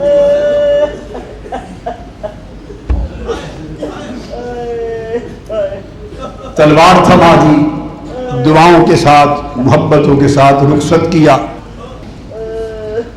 مصطفیٰ کا یہ شہزادہ شبیہ مصطفیٰ شیر اہل بیت کا جس طرف جاتا تھا یزیدی بھیڑوں بکریوں کی صفوں کو چیر کے بھگا دیتا تھا. پشتے کے پشتے لگ رہے تھے. اس مرد حر، اس جوان شبیہ مصطفیٰ کے سامنے آ کر جنگ کرنے کی کسی میں جرأت نہ تھی. فردن فردن لڑائی ہوتی رہی، ہر یزیدی واصل جہنم ہوتا رہا. بالآخر وقت آیا، یزیدیوں نے بہت بڑے لشکر کی شکل میں اجتماعی حملہ کیا. آپ نیچے آ گئے. آپ کے سینہ مبارک میں بہت بڑا نیزہ پیوست ہو گیا. پیاسے تھے، نیزہ پیوست ہوا تو زور سے آواز آئی یا بتا ابا جان. امام علی مقام چرا گئے، تیزی سے پہنچے. جا کے اپنے شہزادے علی اکبر کے جسم مبارک کو گود میں رکھا، زبان پوچھا ابا جان اگر پانی کچھ مل جائے تو میں پھر دیر تک مقابلہ کر لوں، پیاس ہے۔ فرمایا بیٹا ہمیں بھی پیاس ہوتی تھی تو ہمارے نانا اپنی زبان چسا کے پیاس دور کرتے تھے، میں وہی زبان آپ کو چسا سکتا ہوں۔ زبان ان کے منہ میں رکھ دی، وہ چوستے رہے۔ جب شراب ہو گئے تو عرض کرنے لگے ابا جان اب مجھے چھوڑ دیں، یہ نیزہ نکال دیں پھل سینے میں سے، میں ایک بار پھر حملہ کرتا ہوں۔ امام عالی مقام نے جو نیزے کا پھل نکالا، خون کا فوارہ نکلا، روح قفس انصری سے پرواز کر گئے۔ اتنا بڑا جسم اطہر لے کے امام عالی مقام آ رہے تھے کہ ان کے قدم کربلا کی زمین پر اس طرح گھسٹتے آتے تھے۔ ابن عساکر روایت کرتے ہیں کہ امام حسین جب علی اکبر کو لینے خیمے سے نکلے تھے، 56 برس عمر تھی، مگر سر انور اور داڑھی مبارک کا ایک بال بھی سفید نہ تھا، اور جب لاشا علی اکبر کا اٹھا کر خیمے میں واپس آئے ہیں تو سر اور داڑھی کا ایک بال بھی سیاہ نہ تھا۔ غم دو علی حسین کو پورا کر دیا، اور جوان بیٹے کی رخصتی نے حسین کو نکال کر دیا۔ امام علی مقام خود تیار ہوئے، شمشیر علی شیر خدا امامہ مصطفیٰ سر پہ باندھا، گھوڑے پہ بیٹھنے لگے۔ سیدہ زینب ہاتھ جوڑ کے سامنے آ گئی، عرض کیا بھائی حسین خدا کے لیے ایک التجا قبول کر لو، اپنی اماں فاطمہ الزہرا کا واسطہ۔ فرمایا بہن زینب کیا التجا ہے؟ عرض کیا میرے پاس جوان بیٹے تو نہیں ہیں، جوان سب قربان ہو چکے، میرے 2 چھوٹے ننھے منھے بیٹے، میں آپ کو اپنی ماں فاطمہ کے لاڈلے کو کبھی میدان میں جانے نہ دوں گی جب تک اپنے 2 چھوٹے بیٹے قربان نہ کر دوں، پہلے ان کو بھیج لینے دے۔ امام علی مقام نے فرمایا بہن زینب کیا کہتی ہو، یہ نہیں ہوگا۔ دوڑ کے حضرت عباس علمدار کے پاس گئی، ہاتھ جوڑ دیا، عرض کیا بھائی جان میں اپنے 2 شہزادے قربان کیے بغیر اپنی ماں فاطمہ کا شہزادہ حسین جانے نہیں دوں گی، خدا کے لیے میرا کام کروا دو۔ انہوں نے آ کے ہاتھ پاؤں جوڑ دیے، پکڑ لیے، عرض کیا امام علی مقام خدا کے لیے زینب بی بی کے شہزادوں کی قربانی قبول کر لے۔ آپ نے فرمایا بہن زینب ابھی 1-2 گھنٹے کی بات رہ گئی ہے، میں نے تو چلے ہی جانا ہے، ان 2 شہزادوں کو کیوں قربان کرتی ہو، ساتھ رکھنا۔ بی زینب نے کہا حسین اگر یہ آپ چلے گئے تو ان شہزادوں کو کیا کرنا ہے، کسی اور کو آباد رکھ کے کیا کرنا ہے، یہ پہلے قربان ہوں گے پھر آپ جائیں گے۔ تکرار رہا، پاؤں پکڑ لیے، بڑی بہن نے پاؤں پکڑ لیے، نیت کی۔ امام علی مقام نے بالآخر التجا قبول کی، بوجھل دل اور دکھی دل کے ساتھ خاموش ہو گئے، دعا کے ساتھ 2 ننھے رخصت ہوئے۔ یزیدی لپکے اور کہتے تھے کہ اب بڑا کوئی نہیں بچا تھا، مگر 2 ننھے شہزادے شہزور اپنی شجاعت اور بہادری کے جوہر دکھا رہے تھے، انہوں نے بھی کئی جہنمیوں کے پشتے لگا دیے۔ بالآخر ان کی بھی شہادت کا وقت آ گیا۔ بالآخر امام علی مقام خیموں میں جا کر شہزادیوں کو ملے، وصیت کی کہ میرے شہادت کے بعد تم کو اسیر بنا لیا جائے گا، خیموں سے باہر نہ آنا۔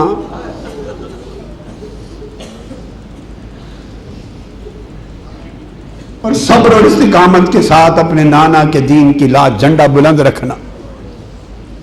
دعائیں دی، ان کو وصیت کی، آخری خطبہ نصیحت کا پڑھا، اللہ کے حضور رخصت ہو گئے، گھوڑے پر بیٹھے،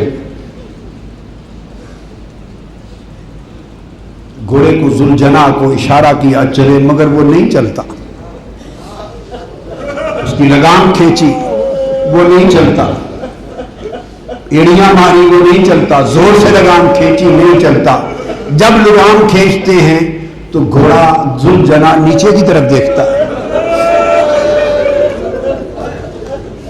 جب اس کو تنابیں کھینچتے ہیں گھوڑا نیچے کی طرف دیکھتا ہے. امام علی مقام نے جھک کے جو نیچے دیکھا کہ کیا ماجرا ہے، جھک کے دیکھا تو بی بی سکینہ گھوڑے کی ٹانگوں سے لپٹ کے کھڑی ہے.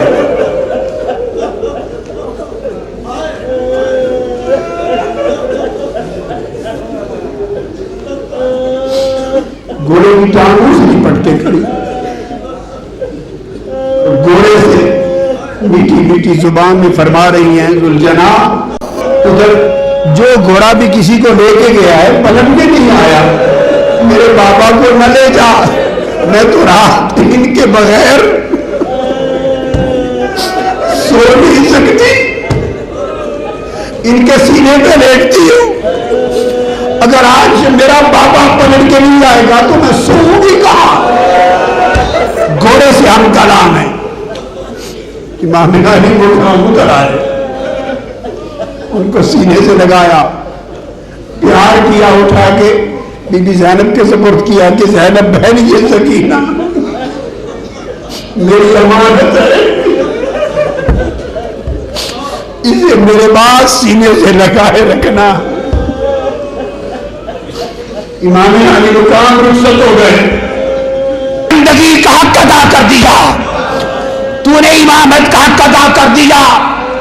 سیدہ فاطمہ الزہرا کی روح کی آواز آئی، بیٹا حسین تو نے میرے دودھ کی لاش رکھ لی. علی مرتضیٰ کی آواز آئی، حسین تو نے میرے خون کی لاش رکھ لی. صاحب گنبد خضرا کی آواز آئی، حسین تو نے میرے کمتوں کی لاش رکھ لی. خدا کی بارگاہ سے آواز آئی، حسین تو نے میری بندگی کی لاش رکھ لی.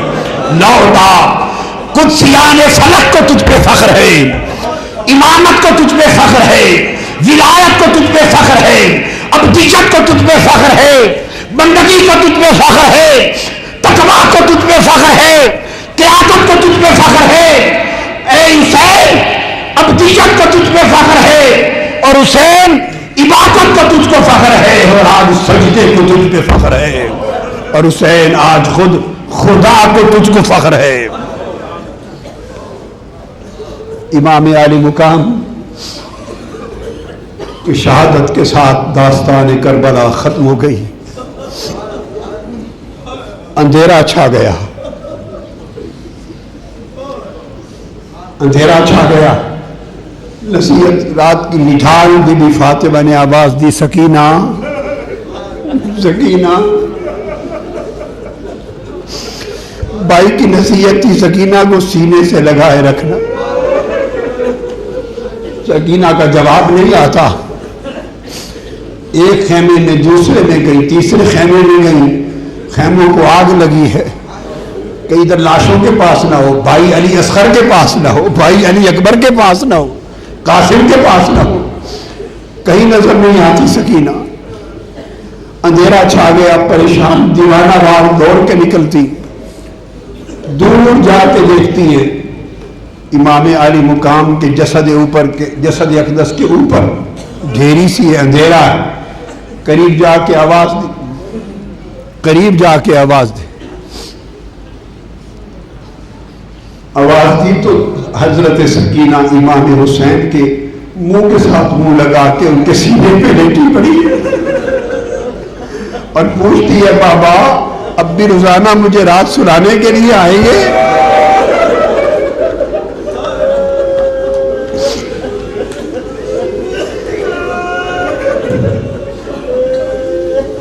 قافلہ اہل بیت کا، اسیران کربلا کا دمشق کی طرف روانہ ہو جاتا.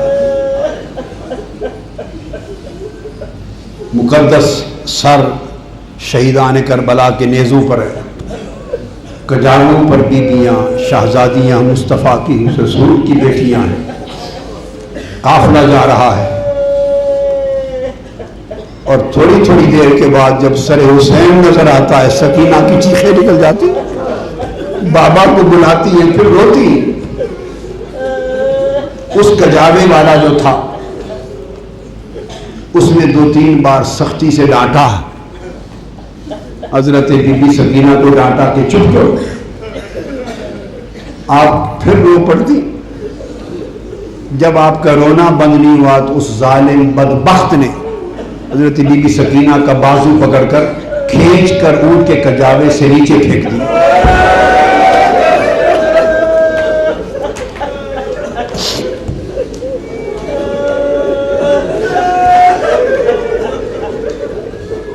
آپ ریت صحرا میں گر پڑی اور خوف زدہ ہو کر روتی روتی بے ہوش ہو گئی۔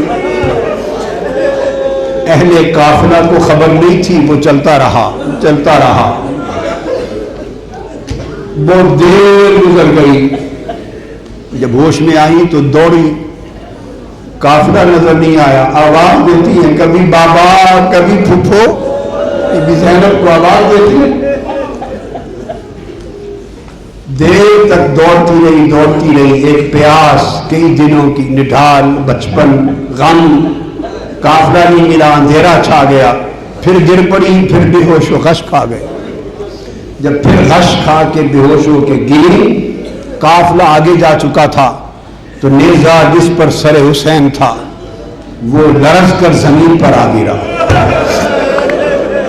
سر حسین زمین پر آ گیا، ادھر سکینہ غش کھا کے گری ہے، ادھر سر حسین کا نیزہ زمین پہ آ گرا۔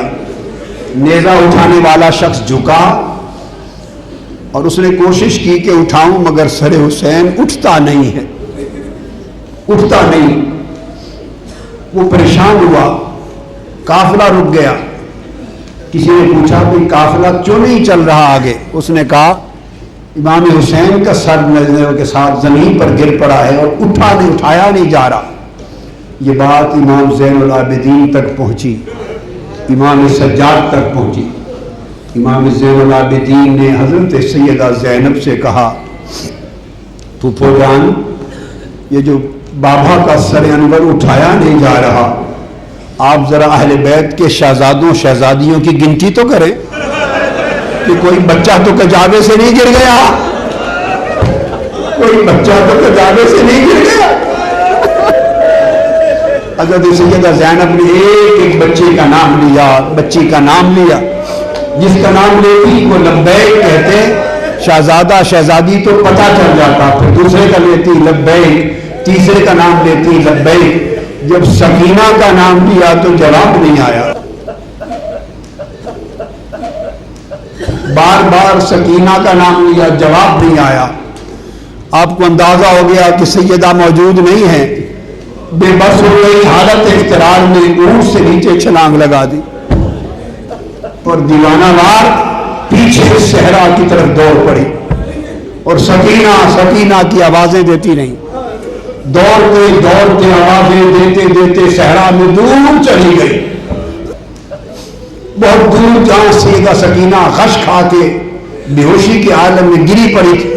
جب وہاں تک پہنچی تو رات کا اندھیرا ہو گیا تھا۔ پہنچی تو دیکھا کہ اس ایک جگہ پر کوئی خاتون بیٹھی،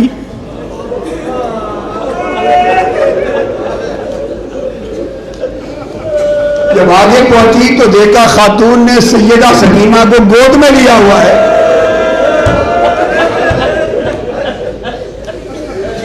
ابھی آپ پیچھے ہی تھی تو کہنے لگی یہ تو سیدہ زینب کہ بی بی نیک بخت خاتون، آپ کا بڑا شکریہ، ہم یتیموں کے بچوں پر تو نے کرم کیا ہے، شفقت کی ہے، آپ کا شکریہ، یتیم بچوں پر تو نے شفقت کی ہے، احسان کیا ہے، سنبھالا دیا ہے، بتا دو نیک بخت خاتون آپ ہیں کون؟ انہوں نے سر انور اٹھایا، کہا بیٹی زینب تیری ماں فاطمہ ہو۔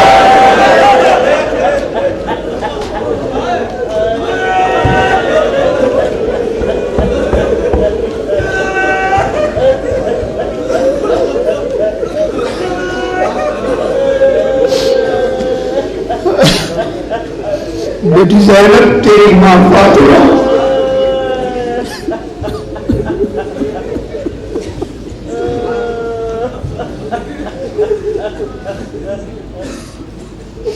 قافلہ دمشق کے بازاروں میں پہنچ گیا.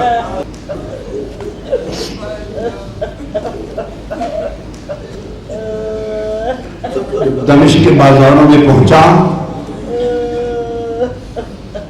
تو بدبخت یزیدیوں کے لوگ، عورتیں مرد چھتوں پہ چڑھے ہوئے تھے، تماشا دیکھ رہے تھے کہ قیدی آئے ہیں. ہائے ہائے ہائے، قیدی آئے ہیں. اور جو یزیدی فوج کے دربار کے لوگ تھے ان کی عورتوں نے پتھر مارے. کسی نے پوچھا کون؟ ایک خاتون پتھر مار رہی تھی. ایک عورت نے پوچھا یہ کون ہے؟ اس نے کہا یہ باغیوں کی بیویاں ہیں.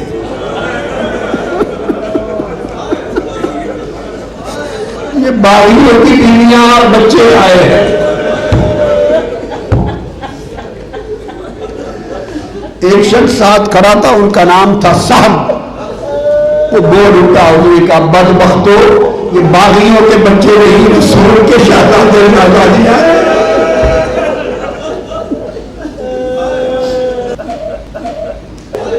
رسول کے شہزادے اور شہزادیاں. وہ جو سہل تھا آگے بڑھا، سیدہ زینب رضی اللہ تعالی عنہ سلام اللہ علیہ کہ ان کے قریب آ کر اس نے سر جھکا کے سراپا ادب ہو کے سلام عرض کیا. السلام علیکم یا اہل البیت، سلام عرض کیا. آپ نے پوچھا شخص تو کون ہے؟ ہم جب سے دمشق کے بازار میں آئے ہیں خوف زدہ لوگوں میں سے کسی نے ہمیں سلام نہیں کیا، ایک شخص نے سلام نہیں کیا. ان میں تو کون ہے ہمیں سلام؟ پہلا شخص سلام کرنے والا. اس نے کہا میں کبھی مدینہ رہا کرتا تھا،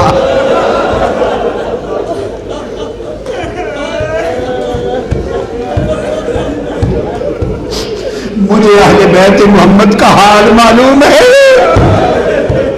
جن کے گھر جبرائیل اور ملائکہ کی اجازت لیے بغیر داخل نہ ہوتے تھے. آج شام کے بازاروں میں، اور وہ سیدہ بطول زہرا جن کے لیے تاجدار کائنات نے فرمایا تھا کہ جب جنت میں ان کی سواری آئے گی تو ہاتھ میں غیب سے آواز آئے گی کہ کل اہل محشر گردنیں چکا لے، آنکھیں چکا لے، بطول زہرا کی سواری جا رہی ہے. اور 70,000 حوروں کے جرمٹ میں ان کی اماں لائی جائے گی. 70,000 حوروں کی جرمٹ میں. بی بی میں مدینہ میں سنا کرتا تھا، آج پتا چلا ہے کہ وہ شہزادیاں رسول کی بیٹیاں قیدی بن کر شام کے بازاروں میں اور تو کچھ نہیں کر سکتا. آپ کچھ فرما دیں، میرے لائق کوئی حکم ہو، میرے لائق کوئی حکم ہو، اگر میں کوئی خدمت کر سکوں تو فرما دے. آپ نے فرمایا خدا تجھے اجر دے، کوئی خدمت نہیں، بس ایک چھوٹا سا کام ہمارا کر دو. آگے جو میرے بھائی حسین کا سر لے کے جو قافلے والا جا رہا ہے، نیزے والا، اسے کہیں ذرا دور دور آگے چلا جائے، ہمارے قریب نہ چلے، کیونکہ میرا بھائی تلاوت کرتا جا رہا ہے. جب سر سے تلاوت کی آواز سنیں گے تو سارے لوگ اسی کو دیکھیں گے، ہماری طرف نگاہیں نہیں اٹھے گی، ہمارا پردہ رہ جائے گا.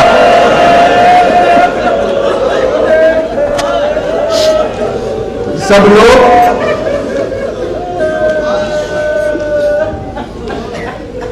میرے بھائی حسین کی تلاوت کے سننے میں مشغول ہو جائیں گے، نگاہیں نہیں اٹھیں گی، ہمارا پردہ رہ جائے گا.